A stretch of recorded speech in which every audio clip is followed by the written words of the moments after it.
Okay, I guess I'm ready to start. One of the first things you might notice is that my audio should be much clearer and much more isolated. And that is because I got a new setup. I bought one of those half circle, half cone things. I don't remember what they're called. A sound shield? One moment, I've got the box right here. Portable vocal booth ambient reflection filter.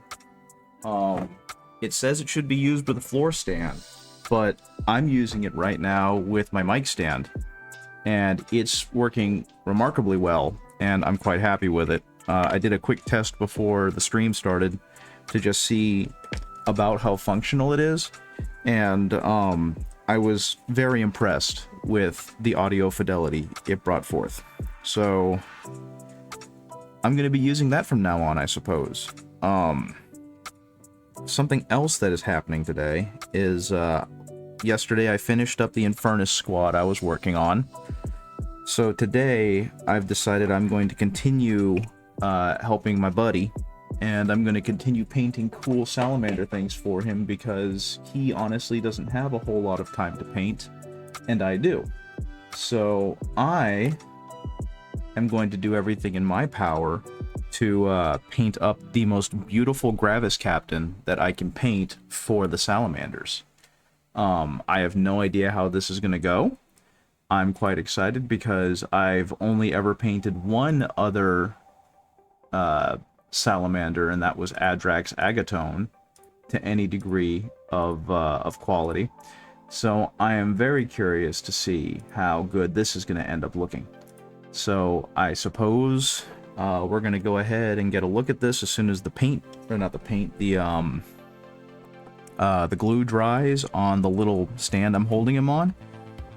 And then I guess we'll get started. I don't anticipate finishing. I'm actually going to take this guy with me to church with my wife this evening because she's actually starting up a D&D group. And I'm really excited for her. It's going to end up being a couple of local churchgoers, including the pastor, who want to join because he's never played D&D before. So we will just see how all of this kind of unfolds, and hopefully she has a good time DMing for them, and hopefully they have a good time. Because, you know, Dungeons and Dragons and tabletop gaming is an incredibly cool hobby. It's a great way to make friends and to express yourself creatively. So I'm really excited for her. I will say, I'm already noticing one major issue with this portable booth, and that's that it is completely cutting off the chat.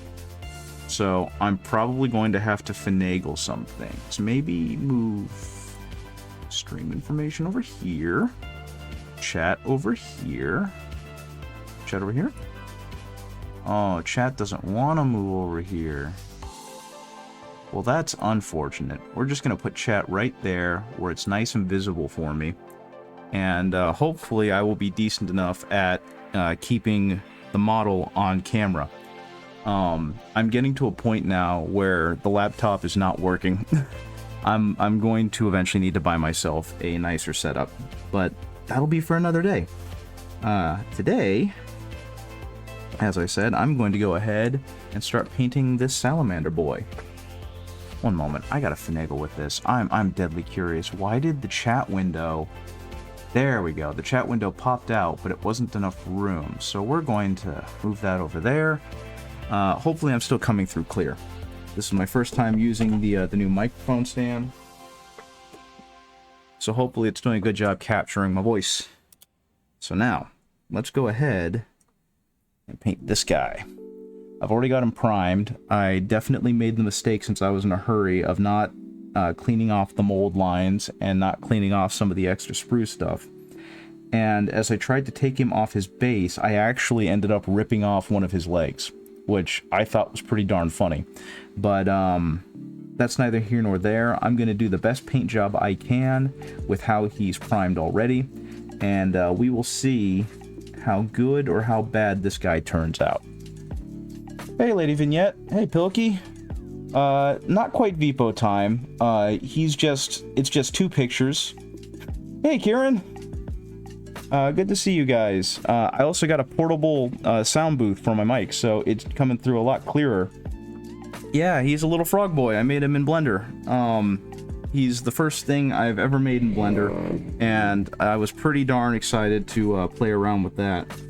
The new portable sound booth that I got myself is really amplifying my voice something nice, but it's also making it, alongside with my nearsightedness, that I really can't see chat very well. So this is going to be an interesting day for me, because it's a big foldable thing that I've got hooked up to my mic stand. So yeah, gonna paint this guy up, gonna do everything I can to try and make him look good. Let's fix the lighting a little bit. I stated, I don't know if you guys were in chat when I mentioned it, but this is for a friend. He doesn't have a whole lot of time to paint, but he really enjoys the game and gets really upset that he doesn't have a painted army to play with. So I've taken it upon myself to go ahead and paint some of the guys for him. So how are you guys doing? I saw that Pilkey was having his stream and I saw that it ended, but I'm going to be streaming maybe for another hour and a half, and we'll see how far I get with this guy. Now, the biggest thing for me is trying to figure out what shade of green I can use on him, and then how best to shade it down, because I'm still really learning how to do the blending. I'm learning how to do the blender and the blending, and it's not an easy skill for someone who doesn't paint very often. So I'm gonna do what I can to get this guy all greened up for now, and then I'll work my way back into painting the shadows and painting the low spots.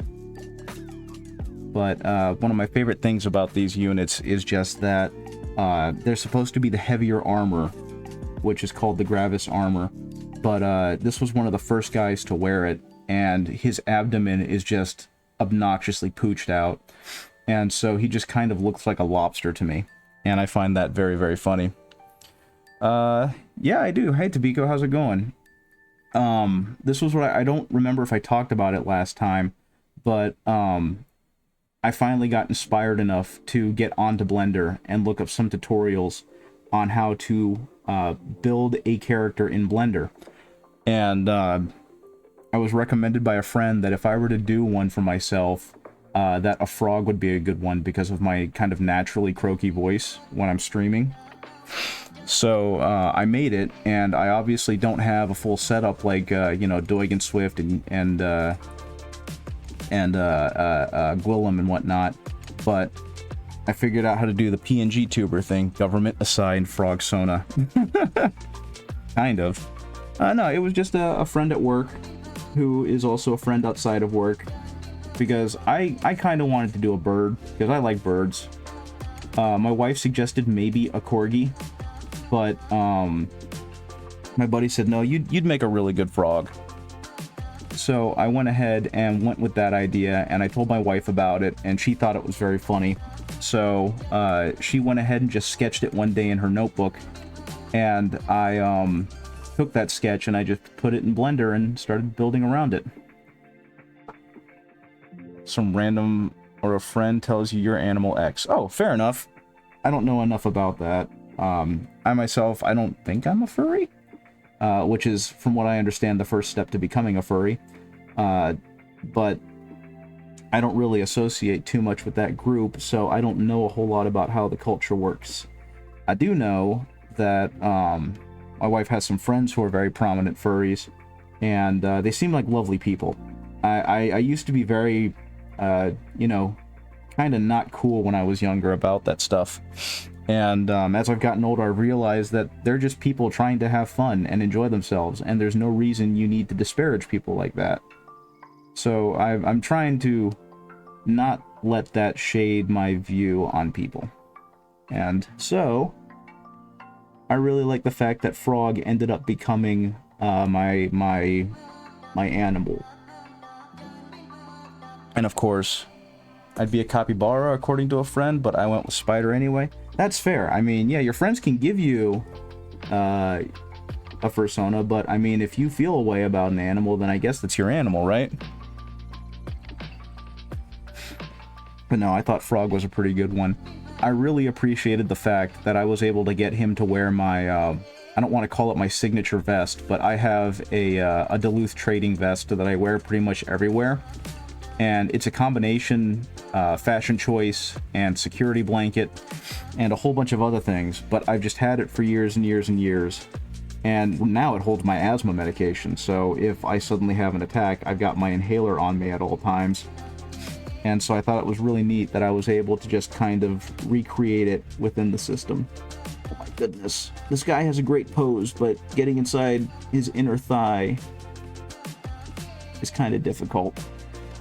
Paint the Space Marines Grundle.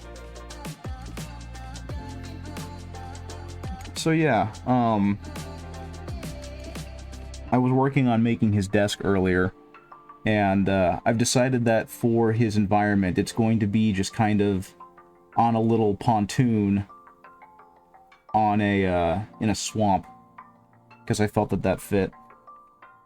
And the more I think about it, the more I realize I should probably just start stealing gratuitously from Super Mario RPG. Getting inside the inner thighs. Yeah, I know, right? I'm not that close to the furry community, just watch some artists on Twitch now and then, but I don't know an IRL. You probably do and just don't know it. Because that's been one of the big revelations about furries that I've noticed the community, is that there are a lot more of them around than you would expect, but, you know, since it's been one of those socially stigmatized things, people aren't very outspoken about it, which is why I'm really happy that my wife has introduced me to a greater art community where people are a lot more accepting and kind of willing to express themselves, because I've met quite a few, and they're all super cool people. And she knows one that has a full-on fursuit. Like, I don't remember if they made it or they spent a lot of money on it, but they wear it to cons, and what surprises me most is my understanding is they don't sweat. So they're essentially wearing a mascot suit at conventions for hours on end and somehow not collapsing from dehydration. And as if I needed any convincing, but that was pretty much enough to tell me, okay, so you're the hardest people on the planet. I fear you now. But yeah, it's all pretty heckin' neato to me. Yeah, I know. I couldn't imagine being in a mascot outfit or in the heat, or just being in the heat in general and not sweating. When I was younger, much younger, I apparently didn't sweat very much. And I guess it was just because I never did enough physical activity, because I started working for my father, who had a remodeling company. And we were digging ditches one day, and the guy who was kind of watching over me, my supervisor, he looked at me and he told me, hey, stop, go get something to drink. And I said, why? He said, because you're not sweating, you need to get something to drink, you need to replenish your water. And I told him I've actually had like 5 bottles. And he paused for a second and said, stop digging, go sit under a tree, get another bottle of water. I was sweating 20 degrees Celsius without doing anything physical. Yeah, that's kind of me right now. Ever since that day where I apparently was like having early signs of heat stroke, my body has just given up, and it now sweats over everything. I could walk up a flight of stairs and I explode. And the running joke between me and another friend is, you know, sorry I'm so sweaty, I peeled an orange earlier and I'm still cooling down from that.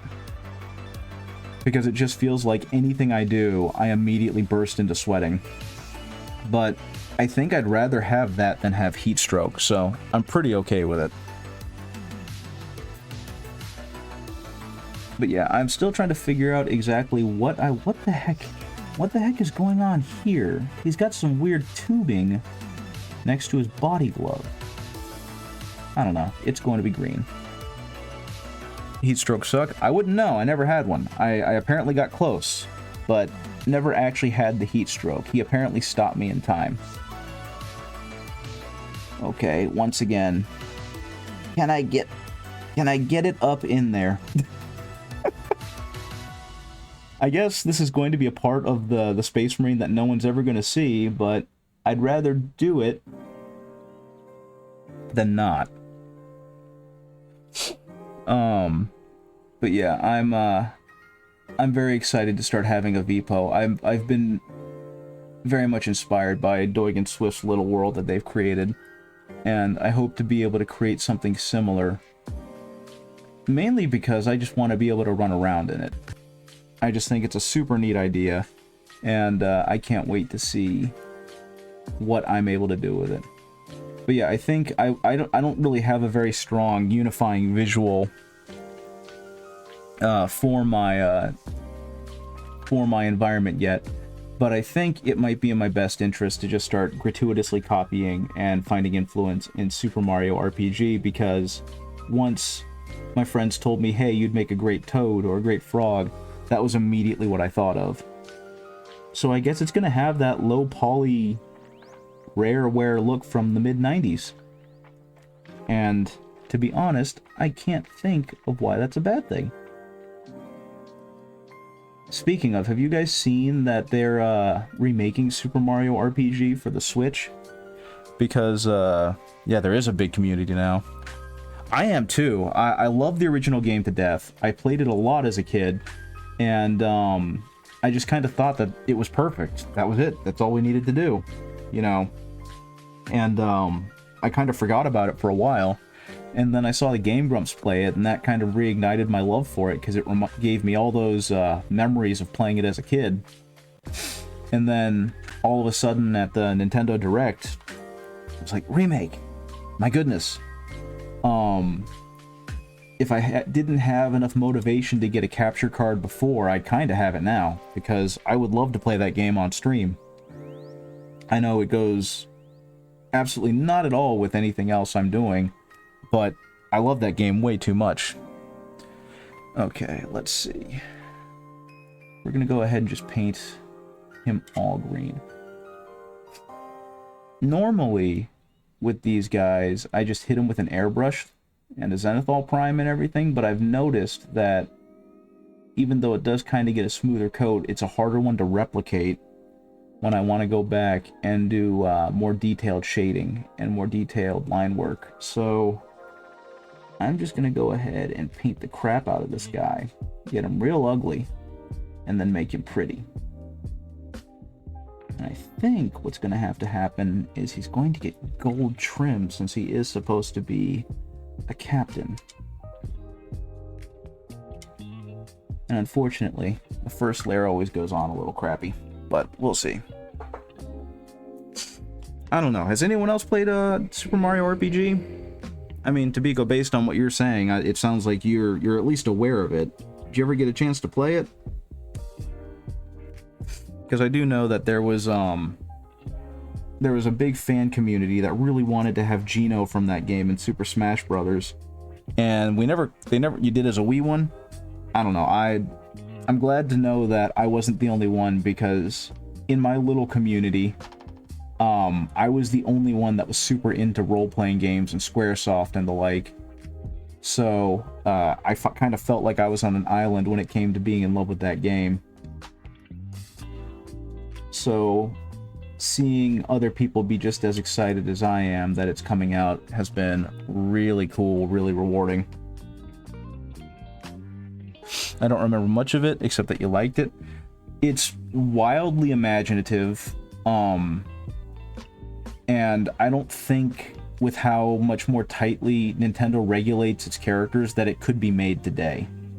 Because that was something that happened with Paper Mario, and their more recent games with it, is that, from what I understand, they didn't want independent companies making more characters and adding more characters to the Mario universe that were unique, right? They could only be derivatives of existing character types, which is why, like, Thousand Year Door only has Toad.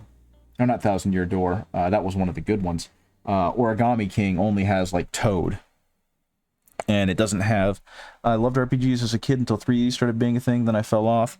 That's kind of me. I played Final Fantasy VII and loved it, and it was a huge part of my my childhood. And then I played 8, and I never finished it. And then I kind of stopped playing Final Fantasies. They just stopped being something I was interested in. But I always thought they looked neat. I actually ended up getting to play Final Fantasy X in college, and was kind of embarrassed by the voice acting. And I remember enjoying the game, but I remember getting to a point where I was like, yeah, well, I'm done. I'm not having fun with it anymore. And so I just stopped playing. And I think it was after you stop doing the linear stuff and they finally open up the world and really let you kind of explore it before you go into endgame or whatever. And all I remember was that was exactly the point that I stopped playing. And then I think I tried to play Final Fantasy XII for a minute, but I only spent like an hour playing that before I was bored. I couldn't jive with the new combat system. And so that's kind of the last one I played. Though at that point I was also trying to get in more with some of the more quote-unquote normal friends who were into sports and whatnot. I didn't even get into 7, you just couldn't for some reason. Well, that's fair. It definitely was a marked change from the previous games. And that was something that I didn't realize as a kid with like the evolution of video games and whatnot and of the franchise, but it feels really weird looking back and seeing how drastically different each of the Final Fantasies were once the technology kind of gave them the ability to do so. Because Final Fantasy like 1 through 5 were all kind of couched in the same visual themes, and then truly it was the Final Fantasy. Yeah, it kind of was. Actually, no, the last Final Fantasy that I really sunk my teeth in, and that I think still influences me really heavily to this day in terms of things I like and visual styles and theming, is Final Fantasy Tactics. I loved that game as a kid. And I just remember it being one of the first games that had like really mature themes presented in a fairly mature way on the PlayStation and on video game consoles, because, you know, video games nowadays, it's all over the place because of how much more accepted they've become as just entertainment. But when I was a kid, that's what they were for. You love Tactics Ogre? Yeah, it had the same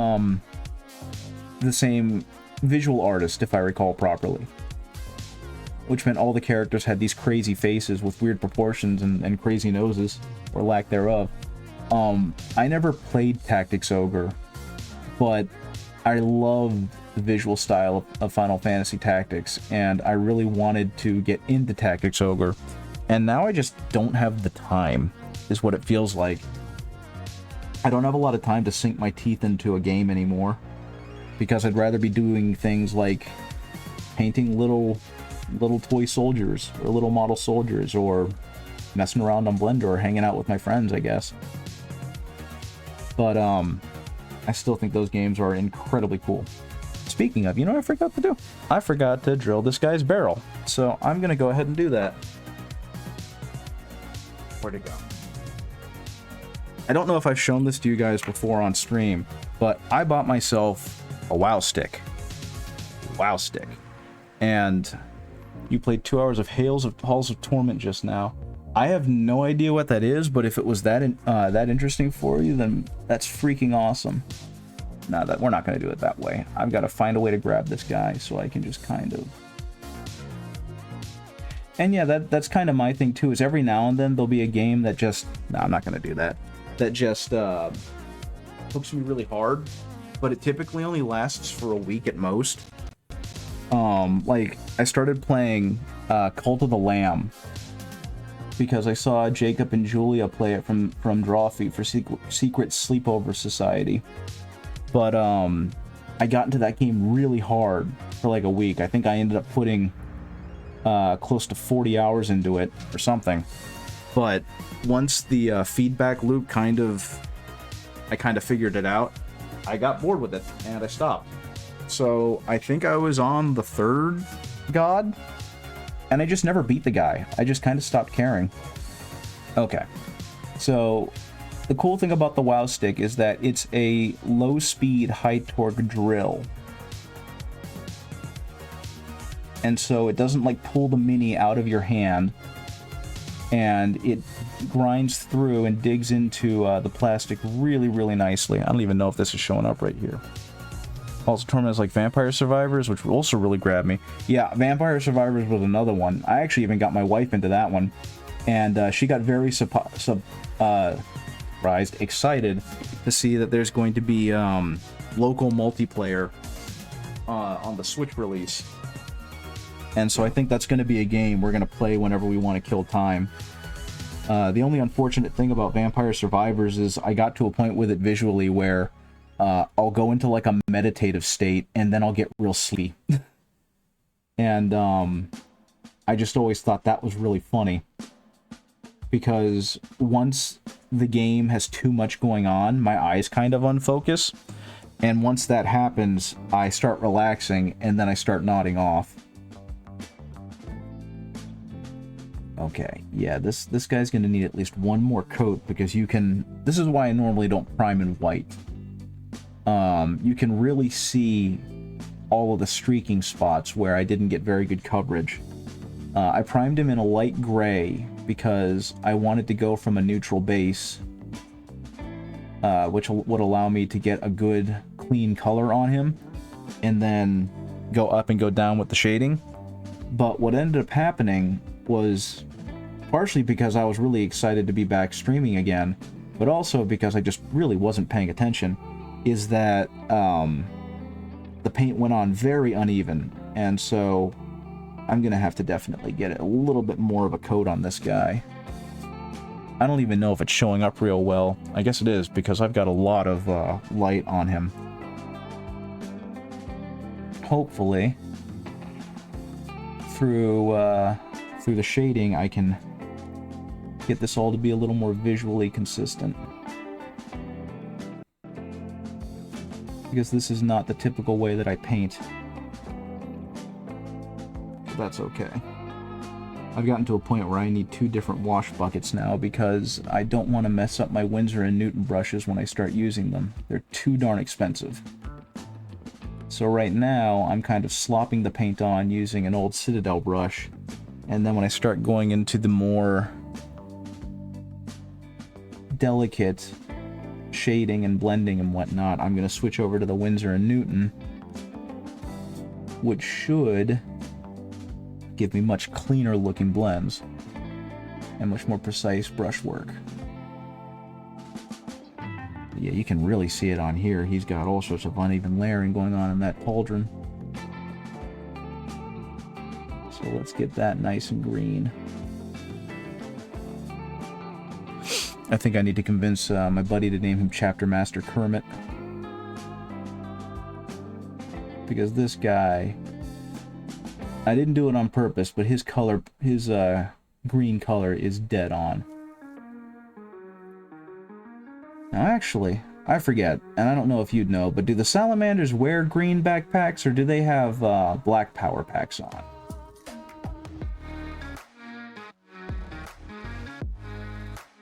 Because I think, especially based off of the ones I did earlier, I think they actually have black power packs, so I'm kind of just wasting my time here. That's okay. He's going to get a full-on green coat, and then I'll work from there. No clue myself, don't know much about the Space Marines. All you need to know is that they're boring characters and they're all xenophobic. That's it.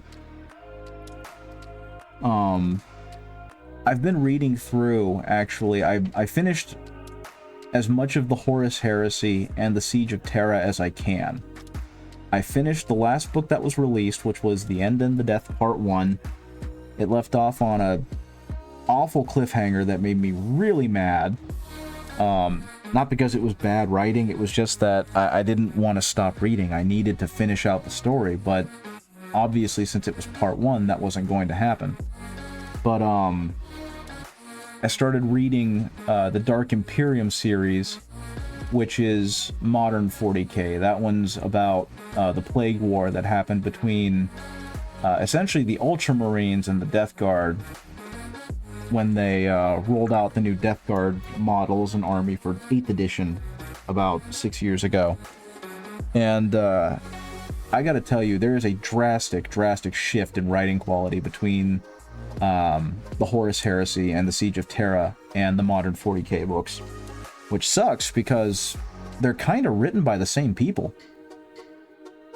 It just feels like tonally, the Horus Heresy was written as a series of sci-fi books to be entertaining and to first and foremost tell a story. And it seems like the Dark Imperium books were written as literary advertising.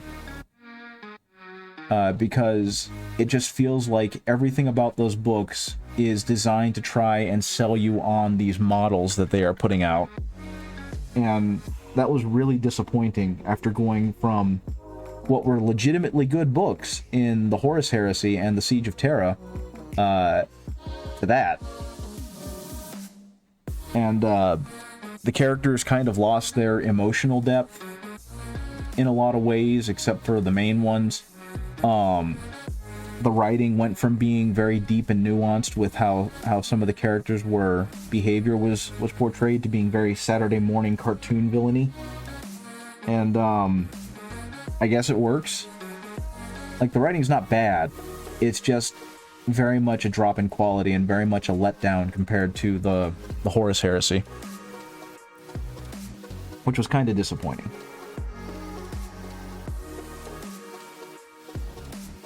And the severe amount of proper nouning that they use to describe things in those books is a bit much, because every weapon is called by its proper noun. Every piece of equipment is called by its proper label and proper noun. There's no moment where it's just like he threw on his armor or bullets or spanged off of his shield. It's always got to be the correct product placement noun for it. And it gets really cumbersome to listen to. And I also think it doesn't help that the narrator they have for it, a gentleman named Jonathan Banks, doesn't have the most captivating voice. Games Workshop is apparently really good about hiring quality authors and quality narrators for their stuff. But the guy that they got for this is a severe step down from Jonathan Keeble, who they had narrating the Horus Heresy. And that man's won awards for his voiceover work with audiobooks. So yeah, I guess it's just the end of the Horus Heresy spoiled me, and now I'm dealing with a book that was far more for product placement, far less for telling a compelling story. I will say that their depiction of the Death Guard is very silly. They try. I wish I could do audiobooks more, but I can only focus like while driving on the highway. Me too. I really struggled with audiobooks as a thing until I realized that the only time you're supposed to listen to them is when you're doing something else. So I don't like sit in a living room and listen to an audiobook. I'm normally, doing chores or mowing the lawn or driving to or from work. Or early in the morning when I don't want to wake up my wife, I'll have it going on an earphone while I'm like feeding the dog and eating breakfast. But it's never something I do just kind of by itself. It's never okay, I'm gonna go in the basement and sit in the dark and listen to this audiobook. But especially because these guys, even the narrators, they're all fairly deeply involved in Warhammer. They do a great job characterizing each of the books that they read. And hands down, one of my favorite things, I stopped mowing my lawn because fuck that. That's fair. I have a dog who goes to the bathroom out there, and I have a severe aversion to animal waste. And so I don't want to step in it. I don't want to smell it. I don't want to see it. And so I immediately go out and dispose of it. And he's also very tiny because he is a bulldog. So I don't want him to get bit by a snake or, you know, get bombarded by ticks. So I've kind of got to go out and make sure that the lawn is clean and whatnot. Okay, there are a lot of spots that I kind of can't reach on this guy, but I am going to try my best.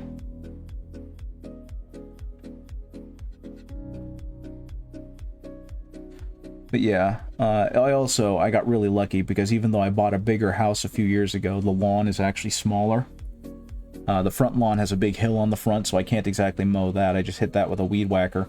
But the rest of the lawn, like the backyard, is mainly garage. So even though I moved into a bigger house, it takes me half the time to mow, which makes it a whole lot less frustrating and daunting a task to have to do every few weeks. Okay, let's see. They did not... The thing I always struggle with these push-fit models is, even though they are still incredibly high quality, they definitely cut some corners in sculpting them to try and make them... Your yard's a mess? Okay, so my dad tried to sow some clovers, and I think he either messed up or the seeds were dead because you haven't seen a single clover grow, just weeds. My understanding is that you've got to cut the lawn really low first to give them a chance to take root and then start growing. And what they eventually do is they start growing over everything else. And once they do that, they kind of create an impenetrable canopy that other plants can't really get underneath, and that's the beauty of clover. That's what my wife wants to do, and I'm all for it, because if it means I have to mow the lawn less, then that means I can spend more time painting minis. So that's kind of my view on it. That, and it looks good. I think I really like what a bed of clover looks like outside. I am definitely not in an HOA. That was something that we both basically decreed when we started looking at a new house, is absolutely not. No HOA. We are not dealing with that mess. Our property is our property. And apparently, our neighbors really love us because we actually try and take care of the lawn, and we actually make an appearance and say hi and talk with them. Because the gentleman who used to own the house was a raging drunk who would disappear in the house with like a 48-pack of canned beer on the weekend, and then they wouldn't see him again. Hey, K-Former, how's it going? We're talking about HOAs, as I try and paint this Salamander Captain and get a good first layer so that it doesn't look spotty for the rest of the layers. But yeah, the previous guy, he was not well liked. He would show up drunk and try and get into other people's houses, which is really weird. And the neighbor across the street, who's something of the town gossip, he once caught him just kind of rooting around in his garage. And when he was asked about it, the guy clearly was drunk off his ass and didn't really have an answer, so he just kind of tried to mumble his excuse and then stagger back out.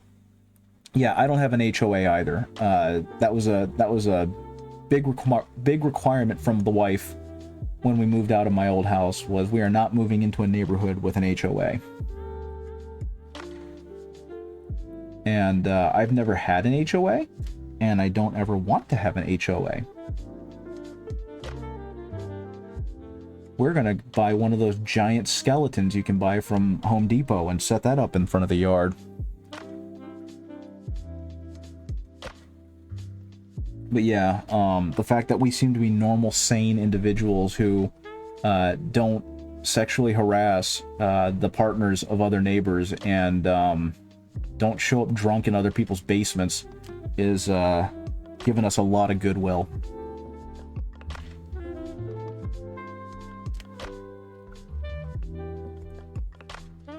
Just wouldn't work in your country? Well, that's fair too. Yeah, this is definitely looking a lot better. I'm gonna wait for his cowling to dry a little bit before I give it another layer. But it looks like the green has definitely balanced out after that kind of rapid second layer of paint. I'm gonna call that a win. Now, I need to make sure that I've actually hit all the spots so I don't have some weird bright spots popping up once I've got him shaded. Hopefully. Okay. I don't think my neighbors like me too much because your yard is all weeds and your weed whacker isn't powerful enough to whack them. You can't make check to sign something that gives you say at what he does in his own property. That's fair. That's absolutely fair. Yeah, no, if I were you, Kobe Kofi, I would just go ahead and, or Tobacco Fee, I would just go ahead and set your lawnmower at its highest setting and just mow the shit out of it, and then do it again at its lowest setting, and then get your dad to help you spread more clover, because I think that would do the trick, and then you would have a very low maintenance lawn for forever. At least that's my understanding. And I suppose I will know soon enough, because that is the eventual end game of the missus. Okay, I'm gonna get the last little bit here. And I think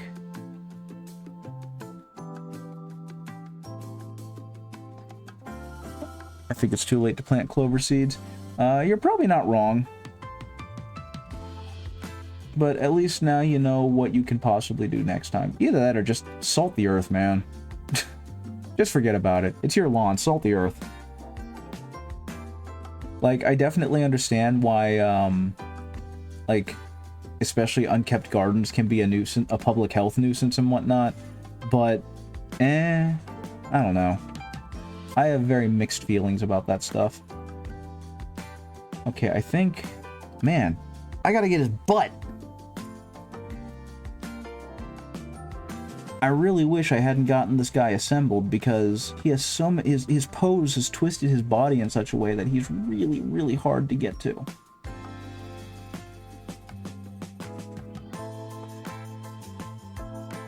Gonna plow the entire thing. His ass is grass green. It sure is. Okay, I think that's good.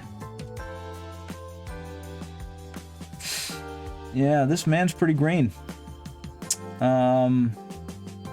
This is a green man. Yeah, you should get one of those rototillers and just dig up the entire thing, and then salt it, and then just throw rocks over all of it. They can't bitch about your lawn if you don't have a lawn to bitch about. You take your dogs for a walk? Okay, have fun. Be safe. Stay cool. It's way too hot out. That's been the absolute worst part. Wasn't it like the last week, every day for the last week, or the last 6 days has been broken the record for the hottest day? Or something like that. It's too hot, is what I'm getting at. It is getting to be way too hot. And it's not fun, and I do not like it. I'm really happy that, you know, I did all my manual labor and outdoor work, you know, 10 years ago, because doing it now just seems like abject torture. Doing it then was abject torture. Doing it now just seems like it'd be ready to fucking die. I don't do well with 100-degree weather. Okay. Inside of the power fist, maybe. Oh, that's all water. That's not helpful. I think the next thing is going to have to be black. The other thing is that just letting shit grow naturally is better for the environment. I mean, yeah, you're not wrong. I got a split unit AC heater thing, and I'm going outside as a shock. I bet, you know, once you get used to air-conditioned, climate-controlled area, and then you have to leave that, it is utter fucking misery. Okay, no, I already have black over here. I mean, congrats on getting an AC heater unit. because that's a huge quality of life improvement. Okay, no, I need a bad brush. Where's my bad brush at? There's my bad brush.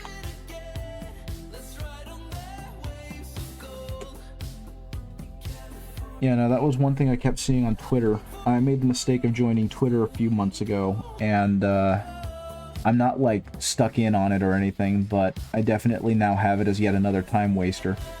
And there were a lot of people that were kind of making fun of Northern Europe and places like Britain for complaining about the heat.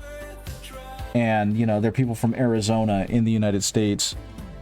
You used to have a movable AC, but it was loud and annoying. Now your power bill is cut in half. That's awesome. Congratulations. One of my friends is dealing with that right now. He lives in an apartment where the air conditioner has been broken for years, and they gave him, instead of fixing it like an actual landlord would do, they just gave him a portable AC. And the only way it works as an air conditioning unit is if you have the tube lead outside, which opens the window, which allows heat back in. So it's like, thanks, you assholes. And then on top of that, there's like, I don't think the area is incredibly sanitary. So there's like flies and mosquitoes everywhere. And so whenever he opens the window, he's letting those in. And his fiancée she's basically medically unable to work. And she has like heat-induced stress and stroke issues, seizure issues. You need to make a thing to block the backblast. No, I agree with you wholeheartedly. There definitely needs to be like a wooden panel put in, but he's already in a situation budgetarily where if he works all the hours he can and only buys the necessities, he'll only be like $200 short a month.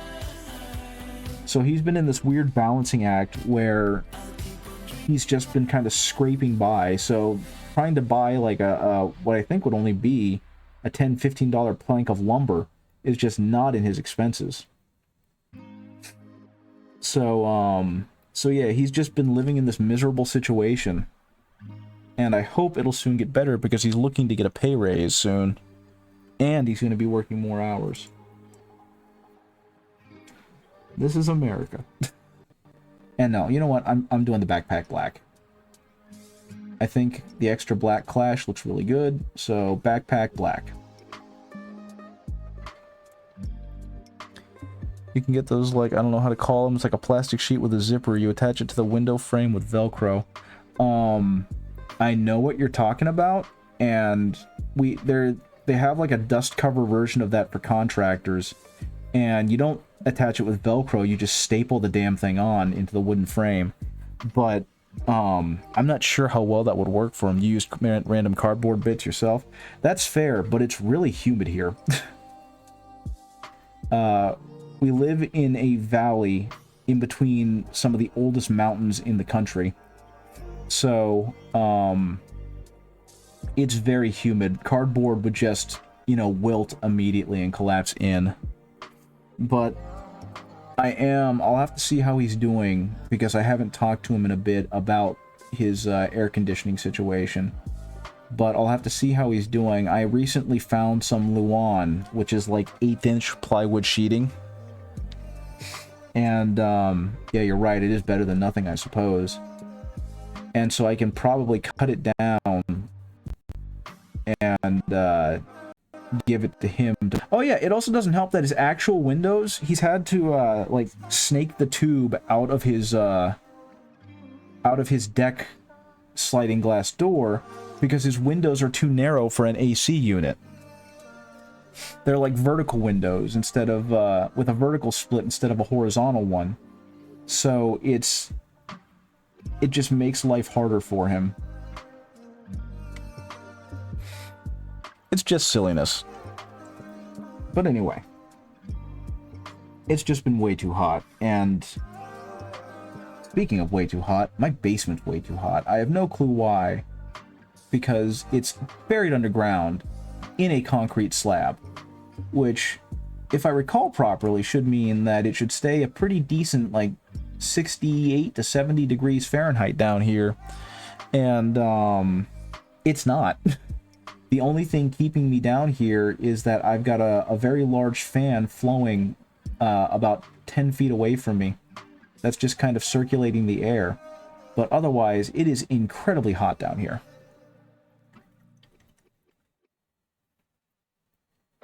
Okay, that's done. Very sloppily, but that's done. Can't even see the other tubing, so that's going to be okay. Oh, there's his grundle. I need to paint that too. I'm going to go ahead and gently try and get some of the body glove underneath here. And it looks like I'm going to have to paint over it, which is fine. I didn't even notice that his grundle was exposed. Mr. Space Marine, Mr. Space Marine, you're showing your grundle. Yeah, I've whined about it enough, but I'm really unfond of a lot of the new Primaris stuff. Visually, it's not my favorite thing. But that's okay. I think because of the larger minis and the better posing, I can definitely get a really nice paint job in here. Now, I guess my next thing is this actually his grundle armor, or is he wearing, like, what is going on down there? Is he wearing, like, a loincloth? Which is even funnier when you think about it, because he's wearing a giant suit of armor? I don't know. I did see, any reference pics I can look up. That's actually a good idea. Let's go ahead and try that. I did see something that I thought was really cool. Where it was an armorer talking about the different armor from Age of Sigmar and from Warhammer Fantasy and the like. First of all, that's a terrible picture. Yeah, that's way too small. But oh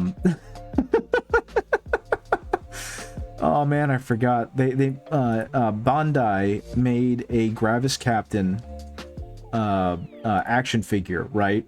And the way they've got him posed, he just kind of looks like a baby with a load in his pants. So here it is.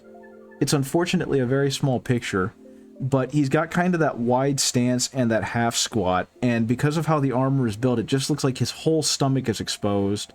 So visually, to me, it just looks like a toddler or a very small baby standing in front of you with a huge load in his diaper that's pulling it all the way down. Otherwise, that's a beautiful model. Oh, poor thing. Yeah, everything I find looks like it's trying to cover that section back up. And since this wasn't a model that was sold individually, it was only part of a starter box. There's pictures of it from one angle. And so that's making life a little bit difficult. Yeah, let's see. Maybe that one is better. But yeah, see, like, that's the only pose that they have for him for marketing. They've got the Phobos captain on his left, and they've got the regular Primaris captain on his right. But then they've got him in the middle, and every picture of him is in Ultramarines colors, and he's always at that angle, so I can't really see what's going on underneath the chain fetishes and the like. So I guess I'm just going to wing it. We're going to see what I can do from here. Okay.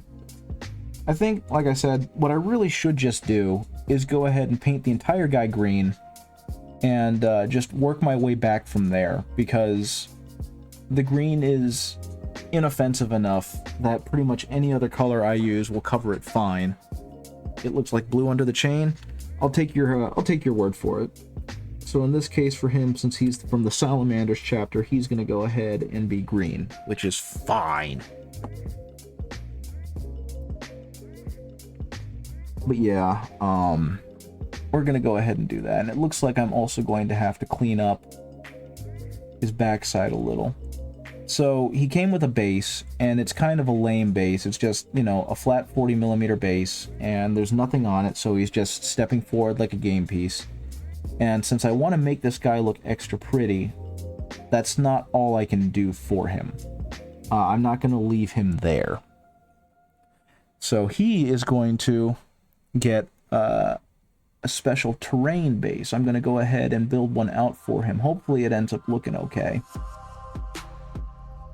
But I've gotten pretty decent at making, you know, special bases for these guys. So once I finish painting him, probably this evening at the speed I'm going. Actually, no, I'm not going to finish this guy this evening. That's a very lofty prediction, given how hard, or given how detailed I want to make this paint job. He's going to have a much more dynamic looking base to go along with this dynamic looking pose. If I were feeling especially spicy, I would print some wreckage that I could put around him of like enemy space marines or something. But actually, no, I know what I can do. I have a bunch of poxwalkers that I haven't done anything with. They're just unpainted and assembled in a drawer. I can shred a couple of them up and use them as corpses that I can put on the base around him to make it look like he's, you know, taken out a whole wave of them, and then put up the sword in triumph. That'll look pretty okay. So let's see. I can't. Angles. I really should have just spray primed the entire guy one color. That's okay. So, time to go back to the black. And this is where things are going to get a little difficult. He's got the big coat on, or the big cloak,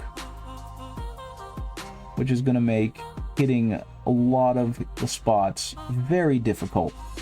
Let me get your butt! Okay, that's actually really funny. The model as it's built does not fully close off. So, I don't know if you'll be able to see it because of how my lighting situation is, but if you go under here... Oh, there it is! There's the man's butt! He has an actual hole up there. The man has a butthole. Quality content. This frog boy is showing a Gravis Captain's butthole to everyone on the internet.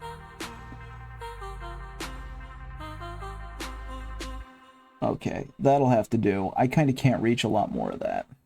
But, yeah, most of that stuff is not going to be visible, so even though I'm kind of fretting over it, I'm really fretting over nothing here. He's going to look fine. But yeah, he's got like this purity seal that's getting in the way. That's making life miserable. Just a whole lot of little nitnoidy pieces that actually look really good together, but are just creating all sorts of problems for me. Okay.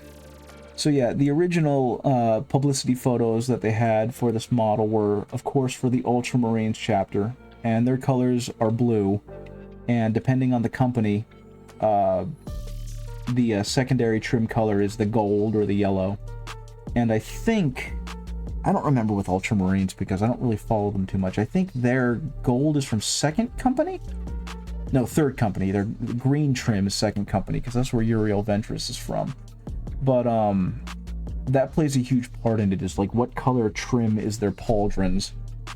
And that tells you what company of Space Marines they come from.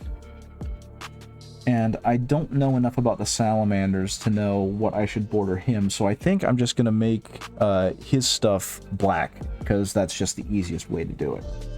So actually, I'm going to go ahead and paint his, I don't even remember, Bolt Storm Gauntlet, I guess it's called.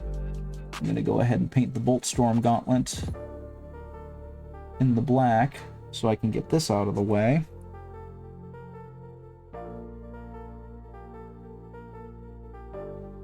I apologize if the camera is doing funky things with the focus. Or if I'm even on camera. Am I on camera? There I am. But, we're gonna try and get this guy cleaned up before it's time for me to go. And I just checked the clock. I'm going to be here for at least another hour. But we want to get this guy to a level of quality that I feel comfortable with before I leave.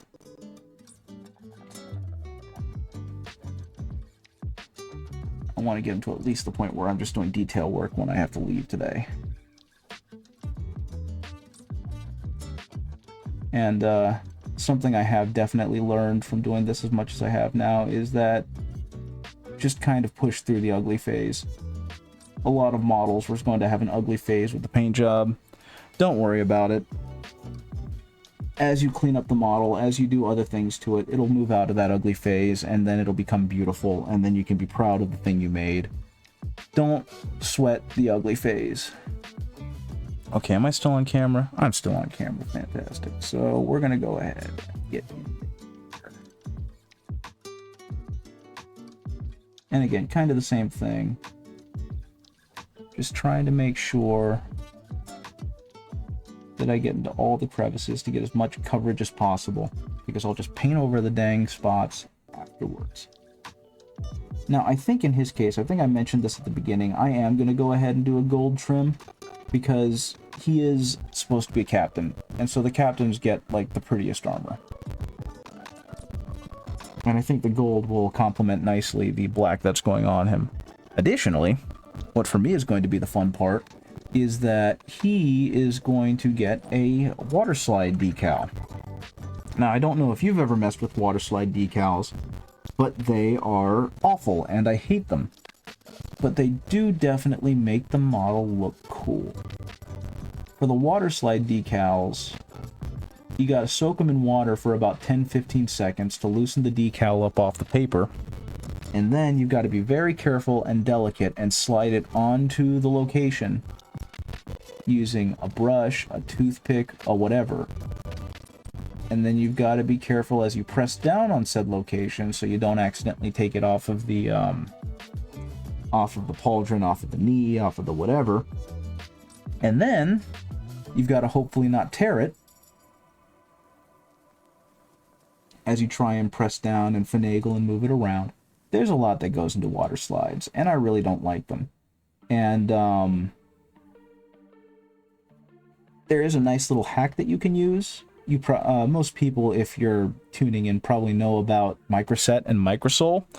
And if you do, that stuff is a lifesaver. It makes putting water slides on so much easier. It's not foolproof. You're still going to have to finagle and fudge it a little bit. But it is considerably better than trying to do it with just straight water. Okay. He still has some spots on him that are a little spotty and not bueno. There we go. Okay. Now, honestly, what I could do to try and make life a little easier on myself is I really could just go ahead and hit this guy with a wash. And that wash would kind of fill in all the crevices. It would make my life a whole lot easier in a lot of ways. But the only wash I have that would probably work for this is purple. And purple would darken everything tremendously. But it would also... Who put the purity seal at the bottom of his wrist? That is the dumbest place to put a purity seal, especially with how it's hanging. That thing's gonna fall off as soon as he puts his sword arm down. Absurd. That's okay. But I completely lost my train of thought. That notice sent me off the deep end temporarily. Oh yeah, purple primer. But yeah, if I do that, then once I try and go back to highlighting with the regular green, it's going to be the wrong color. Though I also suppose that if I were to do that, I would just build back up on all the surfaces the same green color, and that would make the highlights work. Okay, black helmet. Black helmet for a captain. I think just to separate it and differentiate it, we're going to go ahead and paint his iron halo black.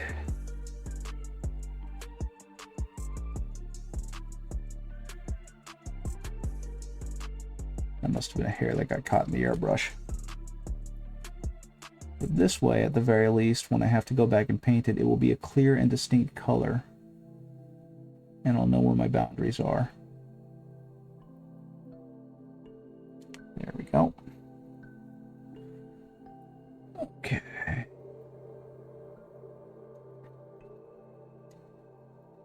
So, my wife found this character, this personality on TikTok, and he just started a YouTube channel, I guess, a few months ago. I don't know if any of you guys are familiar with him, but he is a very thin dude who has all sorts of goblin energy, but his thing is that he takes ancient recipes from old cookbooks. Not ancient, but you know what I mean. Not modern recipes, from old cookbooks. And then he makes them and tries them and then tells his audience how they taste. I'm just going to snap that part off. And on TikTok, he had a much more aggressive, much more energetic personality. And he went over to YouTube, where he seems to have calmed down a lot. And because he has more time to breathe and kind of explore the recipe, he goes into much further historical significance and context for said recipe. And he also gives a slight technical breakdown of, why certain ingredients were used or why they may have chosen to cook it a certain way. And honestly, I found that stuff fascinating. Hey, Snowtwig, how's it going? The painting is going pretty well. I was very excited today because I get to test out a new sound booth that I got. I got a portable sound booth that hooks up to my microphone stand, and hopefully it's projecting my voice in a much clearer tone than it had been previously, because it's now not bouncing off of everything else down here. But I am painting a Gravis Captain in Salamander's livery, because this is actually a friend's model. He doesn't have space in his apartment to store his minis nor paint them, and so I've taken it upon myself, with his permission, to go ahead and paint up some of his guys for him. Partially because I am bored of painting Imperial Fists, and partially because I think painting nothing but yellow for months on end would probably be very boring for Twitch videos. So I switched over to green, at least for now. And once I finish with these guys, I'll find something else to paint. Unfortunately, when it came out, I was way too tired. And so I have the Leviathan starter box for 10th edition, and I've put together the models, and I was going to paint them on stream, because it's like, okay, well, you're trying to do the social media painter influencer thing, so makes sense to paint the launch box models on stream. But I did not have the energy nor the time to really go on stream, and I just ended up painting and assembling them all off stream. They look real good though, so that's kind of cool. Gotten to play a couple games of 10th edition. I think I might have talked about that the last time you were here, and 10th edition plays really good. I'm very happy with the changes they've made. I think what's about to happen with this guy is I'm going to block in all of the colors, and then I'm going to paint over with a purple wash, which will help dull down and kind of blend the green together. And then I can build that back up from a shade back to the proper color, and then I can work my way up to highlights. Yeah, I know, it's 10th out already. That's how I feel about games nowadays, especially ones with editions, is all, oh yeah, that's cool, you know, X edition just came out, I'm excited for them, I can't wait to play it. And then I'll blink and it's gonna be like, what, X edition? That's old news, we're moving on to X+1 edition. Yeah, 10th edition came out in mid-late June, on the 24th, I believe. And it came out with the Leviathan launch box. But before then, they had been releasing indexes with new stat blocks and data cards for all of the armies, and points costs. So people had a chance to play 10th edition, even if they didn't buy the 10th edition starter box. They also put out the core rules and they're free. Oh, thank you. Yeah, he's brandy new. I made him in Blender last weekend. I was trying to figure out what animal I was going to make him because of, you know, watching Doy Swift and wanting to do something similar to them. And at first I wanted to do like a bird of some kind because I just think they're cute creatures. And my wife had suggested maybe a corgi because I really like corgis. But talking to a friend at work, he was like, you know what you should have? You should have a frog. And his justification was that I have a very kind of croaky voice when I'm on stream, and so it kind of fits. And he thought he was going to offend me, but the more I thought about it, the more I was like, yeah, you know what? Frog good. I'm going to go with frog. So I told my wife about it, and being that she's an artist at Art by QB, she sketched out a little frogman for me, and I liked it a lot, so I asked her to send me the picture. And after I learned how to do Blender, I went ahead and modeled him in Blender. Now, I don't have a full, you know, Vipo setup for him yet. But hopefully I will soon, because I'm obviously waiting for Doig to do more. But I also bought the Zenva Academy thing for how to make video games and how to program in Unity. So sometime within the next couple of days, I'm going to sit down and actually start looking through that. And hopefully you don't have to have prior programming experience, because if so, then I am screwed. Okay. Now, I got some more black to do on him. I made his chest aquila. I made that red because that's how I normally see salamanders portrayed, with a red chest aquila. My question is, should I continue with this red patterning for the other, you know, accoutrements on this guy? Like on his left side, he's got on the shin, he's got on the arm, he's got more of the wings. Should I go ahead and make those red too to match his chest aquila? Thank you. I'll let my wife know you said that. She drew it completely kind of quickly and on a whim. There wasn't a whole lot of thought or planning behind it, but I thought it was dang cute.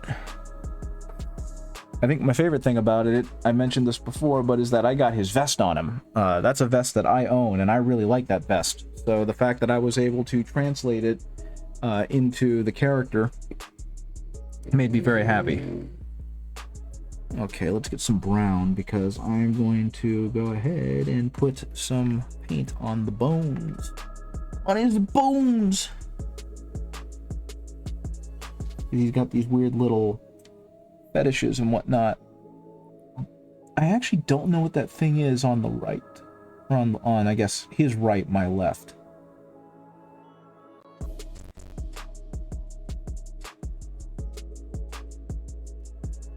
Actually, one moment. I'm going to go ahead and go back online and look up other Gravis captains. Yeah, that angle is so bad. I think okay, this is another one. Yeah, it's just more fetishes, I think.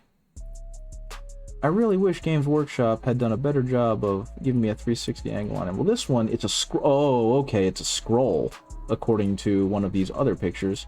So I guess on this side, this thing right here, even though it's not very well portrayed, it's meant to be a scroll. So that's what it's going to be.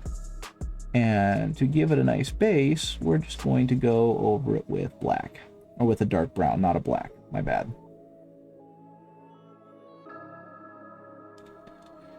And eventually, I'm thinking red cape, gold trim is what's going to happen on the cape. But I suppose I'll figure that out soon. What I do need to do, though, I guess, go ahead and hit each of his purity seals.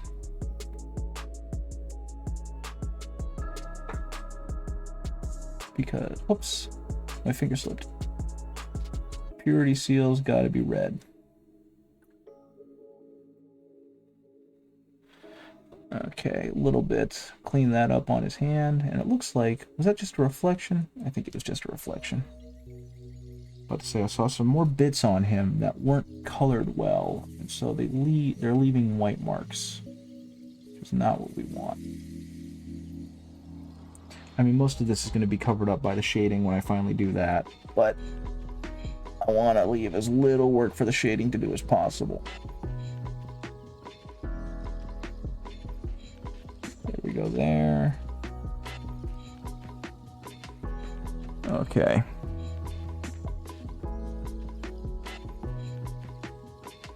Did I get it? Did I get it? I can't even tell anymore. Am I getting enough paint on this guy?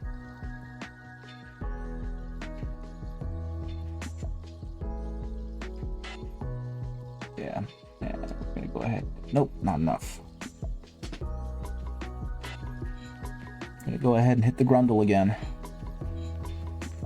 Hopefully. I can't even see what I'm doing anymore.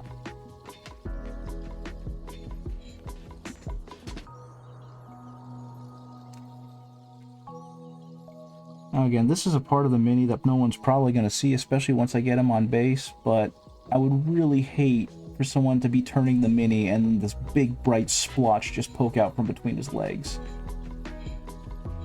Quality-wise, that just looks terrible. There we go. Okay.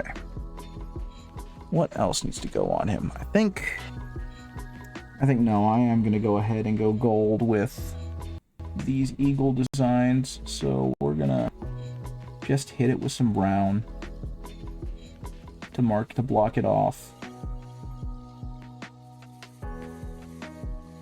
And then after I hit it with the wash,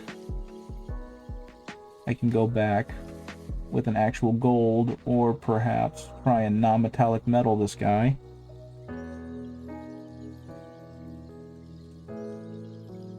And make it look real good.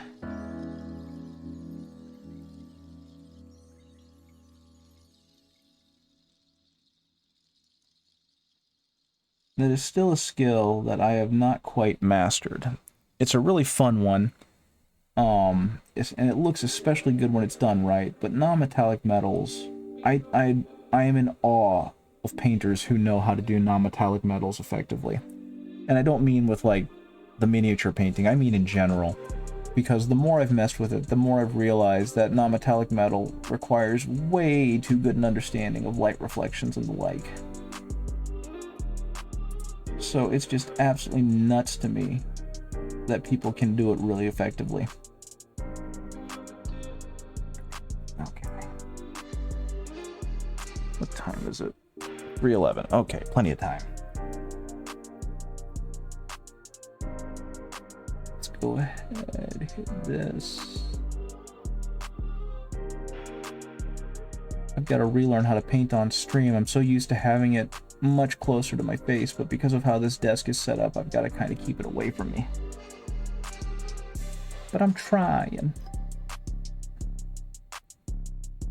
And I also think it's not helping that this is not a good brush anymore. I've kind of ruined it by being abusive with it.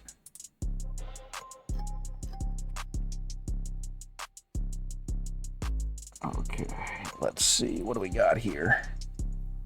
Spin them around. Get the last of that. Oh boy. Can I hit that, or am I just making trouble for myself?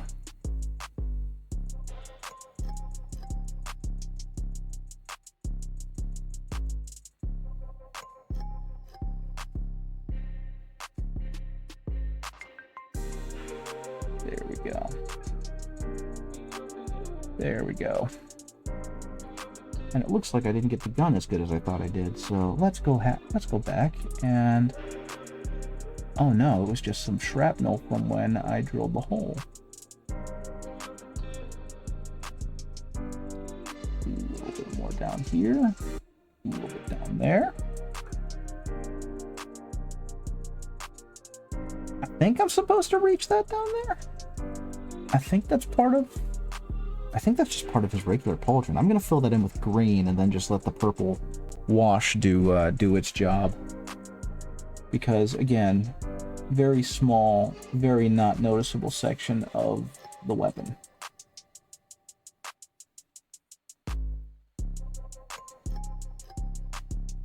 One of the best tips you can get as a mini painter is a known oil wash will make everything better.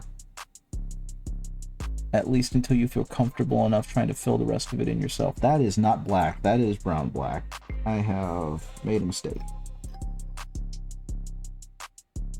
There we go. Okay. A little bit more green, of course. I should have just airbrushed the entire guy green. Would have made life a whole lot easier. There we go. There we go. He's got one more purity seal that I did not touch. Actually, let's do a little bit better. Now for me, using a janky brush, something that I've kind of realized is it really is all about angles and brush placement, because it's got a little hook to it, since I don't believe Games Workshop's brushes are made out of Kolinsky sable, which means that they curl really quickly. So I've got to try and angle the curl of this brush in the right direction. Like right here. Helps me fill out those wings. Okay. Next. The Aquila on his shoulder. Not the Aquila, this is just a winged skull, I guess.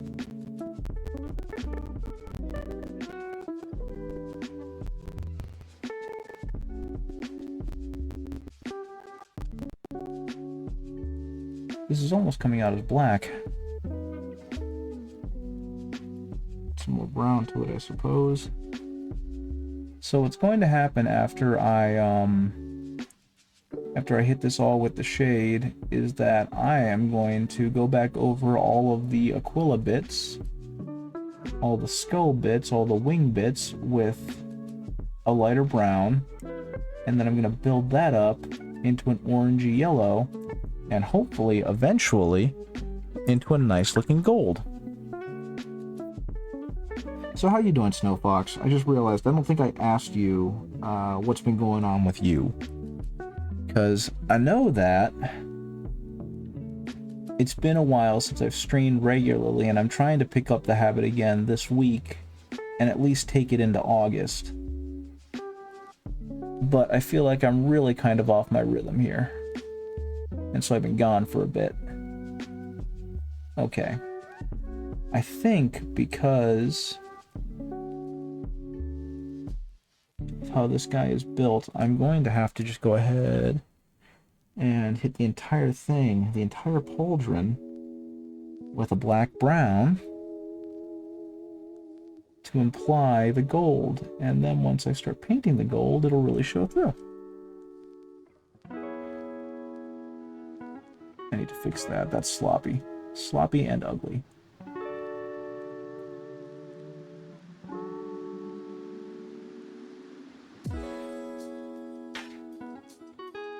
Okay, let's see.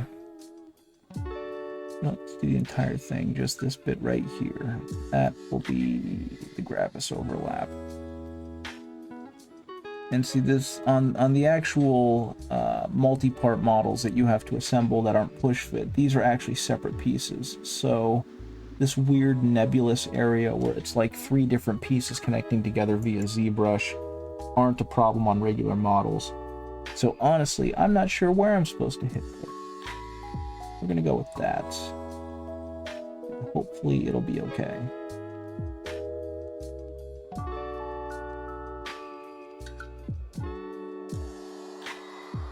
You've been good, been working on Unity project for a little while, but other projects keep taking up your time. Understandable. I don't know if you were at Pilkey's stream earlier when I mentioned it, but I started working on Unity and Blender 2 because I really wanted to get the VPO stuff working. And I barely have a clue of what I'm doing on Unity. I followed Doig's instructions, and they made sense, and I understood what they were for and like why things were written the way they were. But since I don't know the nomenclature, it might as well all have been, you know, in Chinese characters, and I was just copying them down. So at some point, I'm gonna have to figure out what the heck I've been doing with Unity, and really give it a good actual learning, as opposed to just copying his code and hoping that I do it all right. But yeah, like earlier today, I was trying to work on the rest of my VPOs, or my setup, and so I was working on a table, and everything looked okay, but I wanted to try and get a real wood texture on the table. So I learned how to import that, realized it looked terrible, and tried to delete it, and now my my UV texture is not showing up on the table anymore. So I'll have to get back to that tomorrow. Well, no, I can't. I've got a professional development meeting tomorrow for work. And while that sounds bad, or at the very least not fun, they're paying me for it. So I'm perfectly okay. I definitely do not mind going to development to get paid for it. Polyhaven has some good textures and share textures as well. I'll have to look them up. Like I said, I don't know exactly what I'm doing graphically yet with the guy, or with my stuff, so I might keep it textureless just because it's more reminiscent of like that mid-90s, mid-late 90s style from video games. But at the same time, I still should probably look them up so I can at least get an idea, you know? Because that's been my big thing. I don't have a very strong visual element or visual theme for my thing yet. So aesthetically, I don't want it to look like it's all over the place. And I have no idea what CC0 stuff is. I would love an explanation, though. I am an ignorant, non-computer person. CC0 is the license? Okay, that's fair. I don't really know what that means either, but I appreciate it. You really gotta explain it down as if you're talking to someone who has never messed with this stuff before, because, as I've stated, I've never messed with this stuff before. Under which the textures are shared. Okay. I gotcha, I think. Okay, let's go ahead and... Wait, does CC stand for Creative Commons by any chance? Maybe? No? I don't know. That's okay. I need to fix that. Especially because that's such a highly visible spot on the guy. I don't want to... There we go. Oh, cool. I got it right. Okay, so I think... What's going to happen next is I'm going to give him... Actually, I was going to say that I'm going to give him a second to dry off, but no, I'm actually going to hit him with a hairdryer. And then I'm going to use a whole bunch of Druchii Violet to try and bring out as much shading on him as possible. So I'll be right back.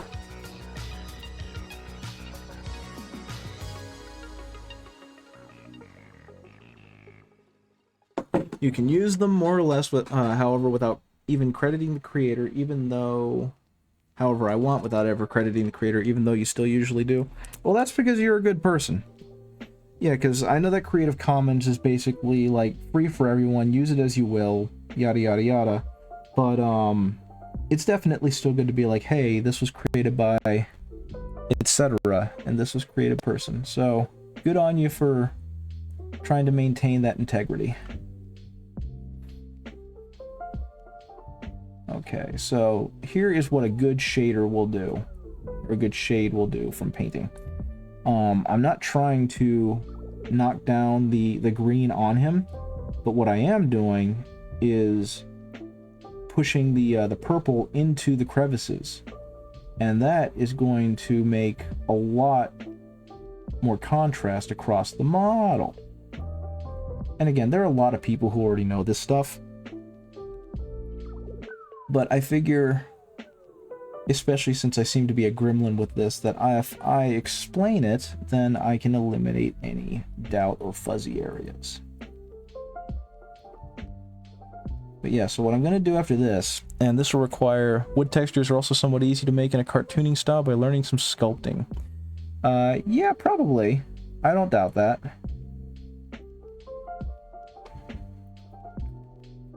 If I remember right, especially in Blender, they have a sculpting tool that basically allows you to mess with it like clay, right? And so making wood textures that way wouldn't be that difficult. You would just have to dig some furrows out of it to really give it that that wrinkled look, that gnarled look. I don't know. Like I said, I don't know how I want my my stuff to look visually, thematically yet. It'll be something I'll figure out as I continue futzing around with the program.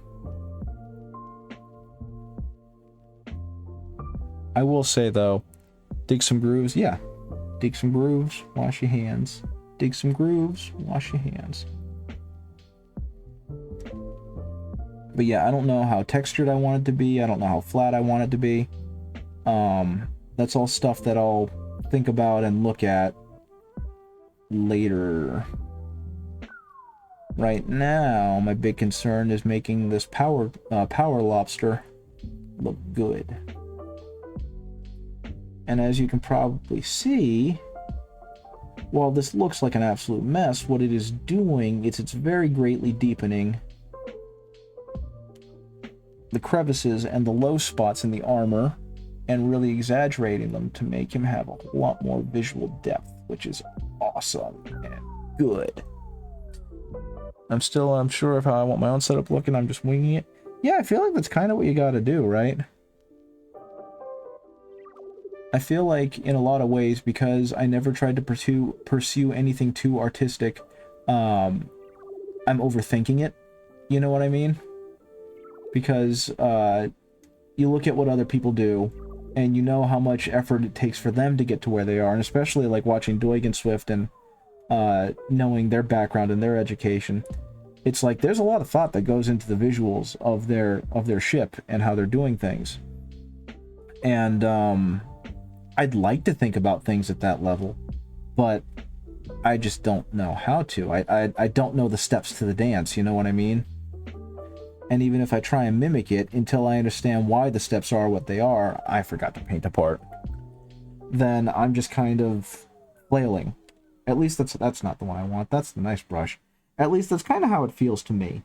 And again, that might just be a lot of self-consciousness talking, but that really is what it feels like when I'm trying to do something like this. It's how I felt when I started doing the mini painting too, is it's just like, I don't know what's right and what's good and what's wrong. And it's just been a lot of effort and a lot of education and a lot of trying to be better. So, hopefully, through the process of building up my frog boy, I can eventually come up with a single visual identity to put on him and on his little you know, painting grove. And it'll look good and people will like it. And by people, I mean me. I do not care if anyone else likes it. At one point, I wanted to go full silly, and I wanted to make it so that whenever there was a raid, like a drop pod would jump out of the sky, and I could equip a little bolter onto my Vipo and have him shoot Nerf bullets at whatever animal I decided was going to come out of the drop pod. Yeah, you can just iterate until you hit the sweet spot. Exactly. There's no deadline. We're not trying to make this for anyone other than ourselves. But then I realized drop pod doesn't really work too well with what else I was doing visually, so I think that idea kind of went away. But I have made a bolter. I have a bolt gun squirreled away in my code now, and I am going to find a way to use it in my Vipo setup once I get that thing up and running. Matter of fact, if you give me a second, yeah, My wife suggested I do tadpoles, I think, which is also very funny. So that's definitely an option. Ooh, this thing is almost done. I'm moving all of my STLs and all of my art project stuff onto my new external hard drive, which is 4 terabytes. So I'm switching back and forth between painting, talking to you guys, and copy pasting files. Nope, don't want that. Don't care about that. Let's see. Which new folder? Do I have a picture? Actually, not even a picture. You know what I'm gonna do? I'm gonna open Blender. I'm gonna go to Blender. I'm gonna show Pirate Swamp Boat rating. That's kind of the idea. I just really wanted a drop pod. I played a lot of Dawn of War, and one of my favorite visuals from that game is when you build a new building, a drop pod falls out of the sky and just crash lands, and then the servitors start working on it. And I always thought that was really neat. Okay, so one moment, please. Let's go to the window capture. Let's go to the Blender. That's not the Blender. Is that the Blender? Will the Blender work? That's really weird. Let's see, will Blender work? Boop. No, it's just giving me that. Blender's not working. Yeah, Dawn of War had great animations. I thought it was really funny that one of the problems with Dawn of War was that the lore for it was completely nonsensical. That's not what I want. That's not what I want. Okay, no, I can't do that. Maybe if I go into game capture? Will game capture work? Capture a specific window? Blender? Nah, it's not working. Okay, so here's what I'm going to do. We're going to go ahead and remove that. And I'm just going to take a picture of the bolter with the snipping tool. There we go. And we're going to go into here. We're going to go into snipping tool. Wow, this thing is really putting up a fight. Yeah, it's just giving me a black screen. That sucks. Why is the window capture not working? Capture method? No. Match title. Capture cursor. It did not like the fact that I tried to capture Blender and now it's not showing anything. That's fine. Okay, we'll do that. And we'll put it there. I wonder. Go in there. Which? Will this work? Will you play with me now? Ahaha! There we go. Boom. There it is. There's the bolter I made. And I'm really heckin' proud of that thing. I found a picture of one, and I just kind of tried to copy it as best I can, and I tried to make it look as low poly as I could. Unfortunately, visually, it doesn't look like, or it doesn't quite match up with what I've got from my my Animata. So what I'm probably going to do is tweak my Animata to look more like this. And that way he can have more of a fun, cartoony look. And I don't know, I kind of want to put an effect around him. Thank you. Appreciate it. I do feel like I've made a lot of progress. I did it the dumbest way possible though, because it's just a lot of rectangles, and it took a little longer than I should. I legitimately spent all weekend working on this Tobacco Fee.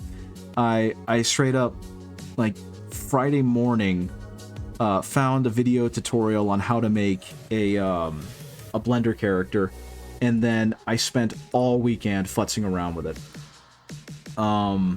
Let me see. It was actually one I think that got posted in the Discord, so it was incredibly helpful. Yeah, see, now we've got some really nice contrast going on, and he's really splotchy looking, which is clearly not good. But I'm just going to paint back over that with the green, and that's going to go ahead and fix that up. How many sides is the barrel?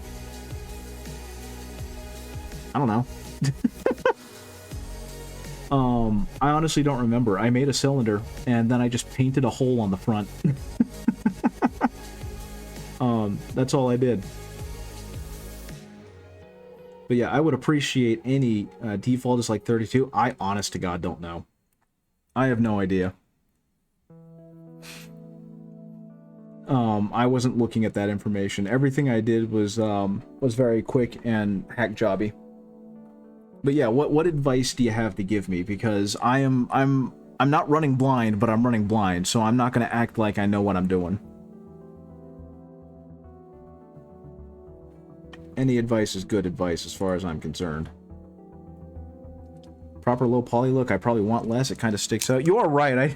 As you mentioned it, I looked at it and went, wow, that barrel's really smooth. So thank you for pointing that out. I'm definitely going to go back and fix that then, because I think that gun is going to be the thing that kind of informs the rest of the visual for my guys. Okay, now see, the beautiful thing about this, at least to me, is that obviously this looks awful. He looks like he's been stained all over with some weird purple gunk, and while that isn't necessarily bad, I want this guy to be as close to a competition piece as I can make him. So my next goal is going to be, well, first of all, to kind of hit him with a stain where I haven't yet. But my next big goal is going to be to kind of blend back up, to highlight back up to the original green color, and then from there kind of create greater contrast between the dark spots that I've created with the wash and the light spots that I'm going to want to create. And that's just basic Warhammer-y 40k heavy metal-y painting. They're considerably better than I am at it, but that's the basic idea, is just trying to make these great contrasts all over the model so that no matter what direction you look at him in, he presents in a very visually interesting way. So it looks like I want to go ahead and hit some more spots that I didn't quite hit well enough, and then that'll be my next course of action. Now, if I recall properly, the heavy metal team doesn't actually use washes very much, and if they do, they don't use it in a way that they kind of try and teach their audience to, because washes are meant to be a quick shortcut to depth. And so the way that I'm currently using them would be considered sloppy by competition standards, and you would want to manually highlight and shade every part of the mini. Forgot to return? That's okay. I appreciate you being here. I'm gonna use this to dry them off really quickly. I'll be right back. Yeah, I'm gonna be on for probably another 20 minutes, and then I'm going to hop off so I can feed the dog and the cat, take out the dog so he can use the bathroom, and then I'm probably going to exercise for about an hour, maybe hour and a half. I'm very excited because in a little less than a month, I'm going to be going to a friend's get-together with his friends, who I don't know very well. They apparently call it BoonCon, because it's out in the boonies, and it's a convention. And he and his buddies are all from West Virginia, which is not exactly a metropolitan paradise or anything. And so they kind of named it as a joke, because one of the conventions that they used to go to kind of shut down. So now they get together, the 6 or so of them get together, and they rent out a space, and then they like play games and hang out and, you know, just have a good old time over the weekend. And I got invited because he apparently talks about me a lot to him, because we're good friends, and so they wanted me to come along. And one of them is an avid martial artist. He's been doing, you know, karate, boxing, jiu-jitsu, or I don't know if he's done jiu-jitsu, but kickboxing. He's done a lot of different martial arts. And so he found out that I've done martial arts and that I've been teaching our mutual friend how to box since I got certified as a coach a couple years ago. And so I was just going to bring my Warhammer stuff because I know they all play Warhammer and we were going to get some games in. But the last time my buddy came over to box, he was like, hey, so-and-so wants you to bring your boxing equipment and your headgear. He wants to spar you. And I kind of figured that was going to be a thing, but I completely forgot about it. And this is compounded by the fact that I have been incredibly inactive, like very physically lazy, since my asthma stuff back in March. Because I'm still trying to gauge whether or not breathing is a thing I can do with activity. Now, I have exercised a little bit and I have done some boxing and whatnot, but nothing regular. So now I've got this guy who wants to spar me after essentially months of near inactivity. And when I mentioned how I've really got to start exercising, my buddy was like, "You don't have anything to prove. They know you're legit. They're not going to try and embarrass you."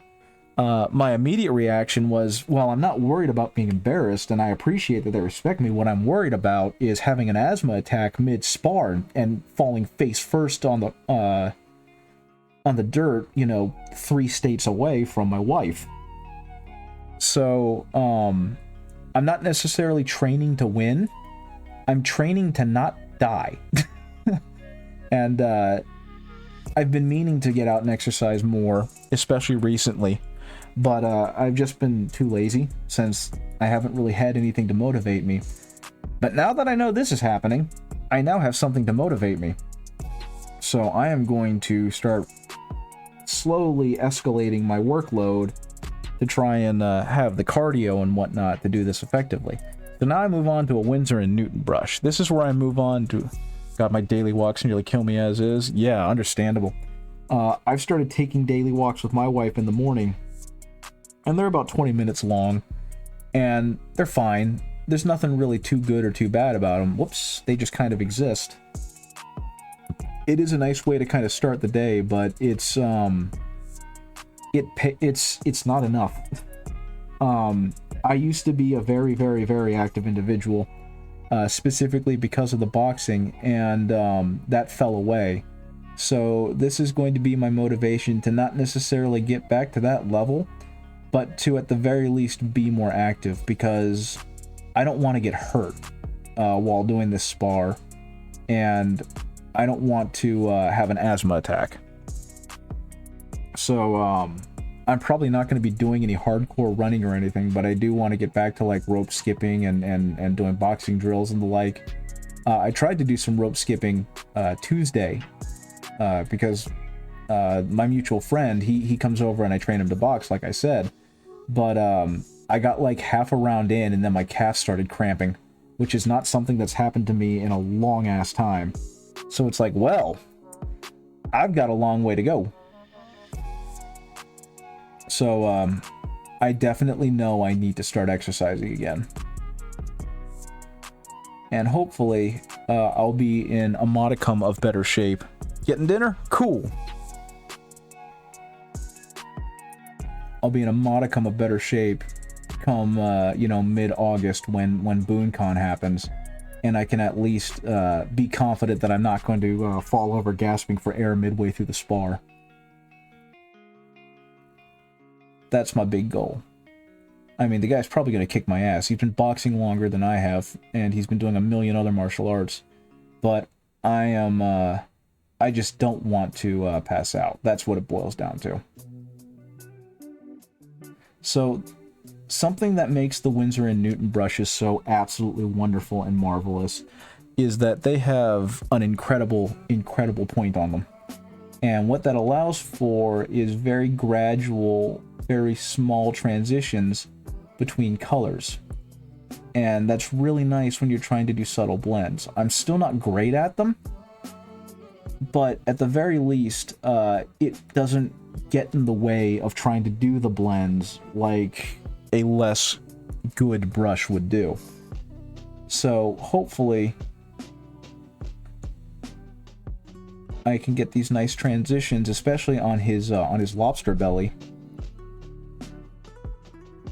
that look like they're going from a darker color of the shade to a lighter color of whatever is being reflected by light, by a light source.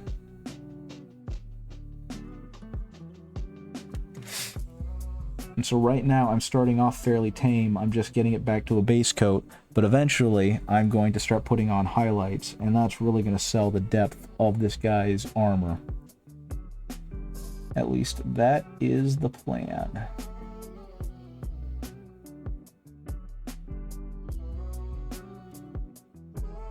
So let's hope I'm able to do that.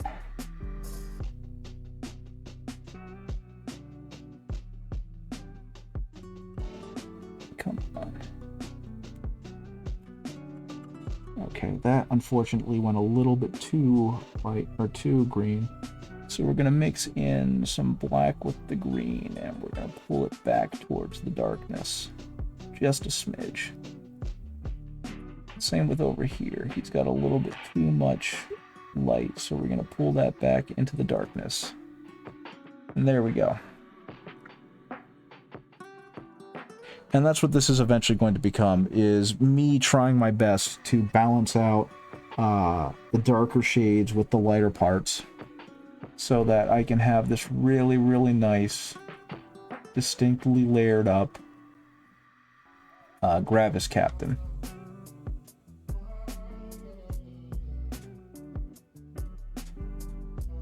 And thankfully, the person who this belongs to, because that was what he had the budget for, most of his paints are Army Painter. And just in general, I don't like Army Painter. I find their paint pigments to be very thin and almost buttery in the bad way. And so they don't get a whole lot of pigmentation. They don't really get a very good coverage. But I decided for this guy, because I'm going not all out, but I'm definitely putting an effort on him, that I was going to switch over to Vallejo, which I feel is a superior paint maker. And the coverage I'm getting from the Vallejo has just been so much better. Am I even on camera? Yeah, I'm perfectly good. I'm right on camera. My goal is to try and have most of him done before I finish, or before I hop off the stream, so that when I head over with my wife to church to keep her company while she helps guide a couple guys through character creation in D&D, I only have detail work to do on him. But I don't think I'm going to get that far, and that's perfectly fine. Okay. So now we're going to do this pauldron, which is far more exposed to light, so I can use a lot more of the green on this side. But yeah, when I was going back to the physical exercise and boxing thing, when I was boxing, I was in pretty darn good shape. I was training for like 2.5, 3 hours a day after work. I was running like 1.5 miles, 2 miles as my warm-up, and then I was doing an unholy amount of sit-ups, push-ups, and calisthenics and defense drills and all sorts of things. And while I was never really a great boxer, you couldn't question my work ethic or my conditioning. Those were two things that I was actually really proud of, because I've, for the most of my life, been kind of a sedentary individual. But then I got lazy. I was supposed to have a fight, and I needed to get down to 155 pounds. And given that right now I'm walking around at 195, and at the time I was walking around at about 160, that should tell you that that's a pretty big dip. But I had like a week to get there, so I decided I was going to cut weight. And the way I was going to cut weight was by doing a dehydration diet for the week. And I had looked up how to properly do that, and I found out that Anderson Silva's nutritionist had come up with a method for him so that he could get down to like 165 and then rehydrate really quickly overnight to get back up to like 175. And that way he'd still be able to fight in whatever division he was in. And it required me to eat like 1,500 calories on a day, but also to make sure that I was eating almost no carbohydrates and a diet that was higher in fats, and also drink decreasing amounts of water throughout the week. So on the first day, it was like, what was it? It was a gallon of water. I was allowed a gallon of water for the entire day. And then on day 2, it was like a half gallon of water. And then on day 3 and 4, it was like a quarter gallon of water. And then day 5 was supposed to be weigh-in. And then I was basically allowed to rehydrate and get back up to where I was or where I wanted to be after weigh-in, and everything would be fine. And so I was eating like 1,300 calories a day, and I was drinking decreasing amounts of water, and I was still training. And by like Thursday, my body was on fire. It was so starved for actual nutrition because I did a terrible job with my weight cut, and I did a terrible job with my my diet, that it didn't want to work. And so I couldn't really move anywhere without like basically spacing out and having to recollect myself. But I did it. I got down to 154 point something, and I was really excited because that's the lowest weight I'd been in years and years and years. And I went to the gym on that Thursday evening because it was the last Thursday before we were going to this fight, a state over. And coach came up to me and he said, you know, so-and-so, glad you made weight. The fight's canceled. And it was because that weekend it was supposed to be an outdoor event at like a park or an outdoor fairground or something. And it was supposed to be like 95 degrees outside. So they were like, we can't do this to the athletes. And yeah, fight got canceled. And I remember very distinctly asking my coach, so I can eat again? Because that was apparently the one thing on my mind. And he said, yeah, you can do whatever, you're fine, the fight's canceled. And then I guess I never looked back. Food too good. Okay. And yeah, you can kind of see already, at least on the leggies, that by bringing him back up to his original highlight color, it's really creating a better contrast for his armor, and it's less splotchy looking, which is exactly what I'm going for. Now, hopefully, once I start putting in the highlights, you'll really get to see the depth and whatnot of the armor. But that's going to have to happen off camera because it is almost time for me to go. I'm going to hang out for like another 5 minutes, and then I've got to get going. I've got to do things. I got to exercise. I got to feed the pets. I got to hang out with my wife a little bit. Got to have a good old time.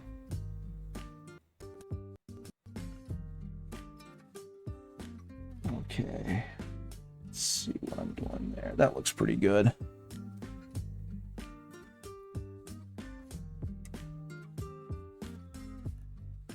But yeah, don't try and starve yourself to lose weight. It makes your body start to eat itself. That's the lesson of that story. Don't starve yourself to lose weight. Your body will try and eat itself, and you're gonna feel terrible.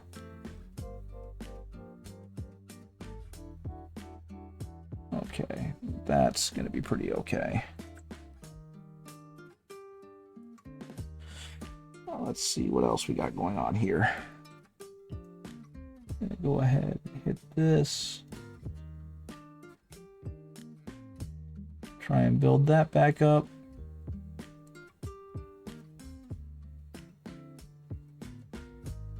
Actually, it doesn't look like there's going to be too much needed on his foot because it got pushed off enough. So all I've really got to do is a little bit of a reflection there. That, and to be honest, I'm going to go back over it with a dirty color. So anything I do on his feet is going to end up being overridden anyway.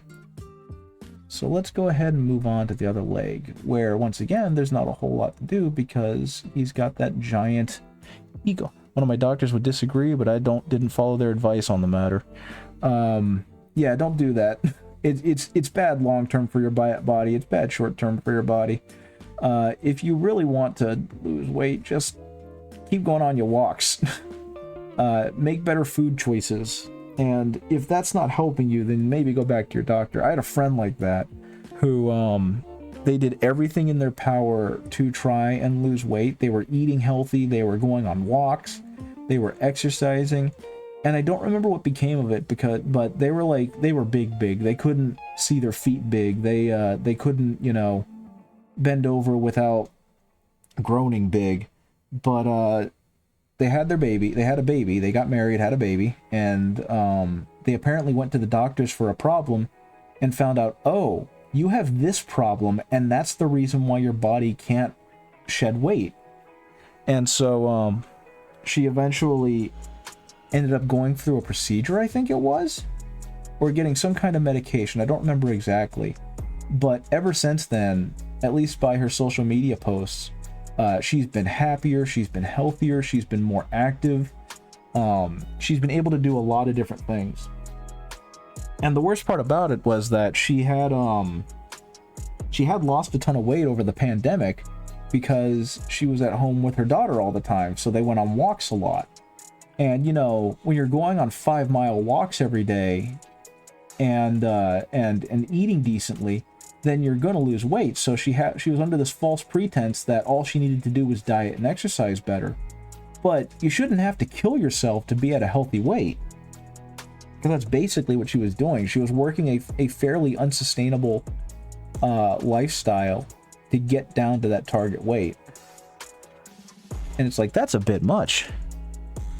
So I'm happy that she was able to find a healthy medium between you know, diet, exercise, etc., and realizing that it wasn't just because XYZ, right? There was an actual underlying medical condition that prevented her from successfully keeping the weight off. But yeah, like, I was kind of the same way. It's one of the reasons why I'm back up to the weight that I'm at, is that I was basically killing myself with my boxing training. And so I'm still fairly active, I still eat fairly well, but no matter what I do, I can't seem to drop below like 190 pounds. And my wife actually was really on me about it, because I was constantly down on myself. Maybe I need to eat healthier, maybe I need to exercise more. And she would just keep asking me, like, how much more can you do? You basically eat like a rabbit, you exercise pretty strongly at least twice a week. What more can you do? And so I've become a whole lot better about kind of accepting my own body and what it is, versus constantly feeling bad that I'm not 160 pounds. So I guess the moral is, or at least to wrap that story up, is just like, it's not always your fault that you're not where you want to be. And as long as you're trying to be healthy, then don't feel too bad about yourself. Everyone's fighting their own battle. Which was a really weird, long-winded way to go about that. Weight loss is really complex. Yeah, you're right. It's not just eating and exercising. There's so much more to it. And I hate the fact that dude bros and just our culture in general kind of reduced it down to that. Like, I love my boxing coach, but he had a joke that he did the push-up method of, or the push-out method of training to lose a ton of weight. And he would joke that you push yourself away from the table. And I mean, he was a good old boy, so that was kind of to be expected. And he meant well, but it's like, it's more than that, buddy. I'm burning like 4,000 calories a day, and I'm only taking in like 2,500. I should be losing weight quite a bit. But no, there's more to it than that. And unfortunately, some very ignorant people don't want to listen to that. They want to listen to their bro science, where, you know, you eat steak before a big thing so that you can, you know, have more protein. I don't know. I don't know bro science. I don't try to know bro science. Okay. I think that's where I am gonna have to stop. And I'm sorry for going on a rant about bro. I found sleep to be more important. If you don't sleep good, no weight loss. Well, yeah, exactly. If you're not sleeping well, then your body is under undue stress, and it's not going to be able to process its nutrients better. But anyway, really sorry for going on a rant about weight loss and body image. It's almost 4 o'clock, so I'm gonna go ahead and head out. I'm watching the audio levels, and wow, they're pretty high. I apologize for that, but thank you guys for joining me. I do appreciate it. It was nice to see all of you again. This is how far I got with the boy. He went from being a gray-white mess to almost being there.